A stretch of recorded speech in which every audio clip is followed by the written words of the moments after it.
নীরবতা ভাঙল শেষ পর্যন্ত। যেটা ক্রিকেট বিশ্ব ফিসফিস করে বলছিল সেটাই এবার মাইক্রোফোনে চিৎকার করে বললেন ইংল্যান্ডের সাবেক অধিনায়ক নাসের হোসেন। প্রশ্নটা সোজা, বাংলাদেশ হলে বাদ আর ভারত হলে নিয়ম বদলে যায় কেন? আইসিসি কি সত্যিই সবার জন্য এক, নাকি শক্তির কাছে নত জানু? স্কাই স্পোর্টসের পডকাস্টে নাসের হোসেন যা বলেছেন সেটা শুধু মতামত না, এটা আইসিসি আর বিসিসিআই এর মুখে সোজা চর। আইসিসির নীতি যদি থাকে তাহলে সেটা সবার জন্য এক হতে হবে। বাংলাদেশের ক্ষেত্রে কি হয়েছে?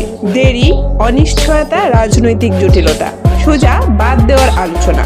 কিন্তু নাসের হোসেনের প্রশ্নটা ভয়ঙ্কর জায়গায় গিয়ে লাগে। আগামীকাল যদি ভারত 1 মাস আগে বলে সরকার চায় না খেলতে, তখনও কি আইসিসি বলবে দুঃখিত তোমরা বাদ? এটাই তো আসল প্রশ্ন। আইসিসির সাহস আছে নাকি তখন নিয়ম বই বন্ধ আর পাওয়ার প্লে শুরু? নাসের হোসেন এখানেই থামেননি। তিনি বলেছেন এই দ্বৈত মানসিকতা মাঠেও প্রভাব ফেলছে। হ্যান্ডশেক না করা, ট্রফি না নেওয়া, ম্যাচ বয়কট, এসব আচরণ খেলোয়াড়দের না, বোর্ডের সিদ্ধান্তের প্রতিফলন।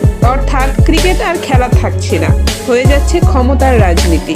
নাসের হোসেনের কথায় একটা জিনিস পরিষ্কার, বিশ্ব ক্রিকেট আজ সবচেয়ে বেশি চায় সামঞ্জস্য আর ধারাবাহিকতা, নইলে প্রশ্নটা থেকেই যাবে। আইসিসি কি সত্যি আন্তর্জাতিক সংস্থা নাকি শুধু শক্তিশালীদের ক্লাব? আপনার মত কি? কমেন্টে বলুন। নিয়ম কি সবার জন্য এক হওয়া উচিত?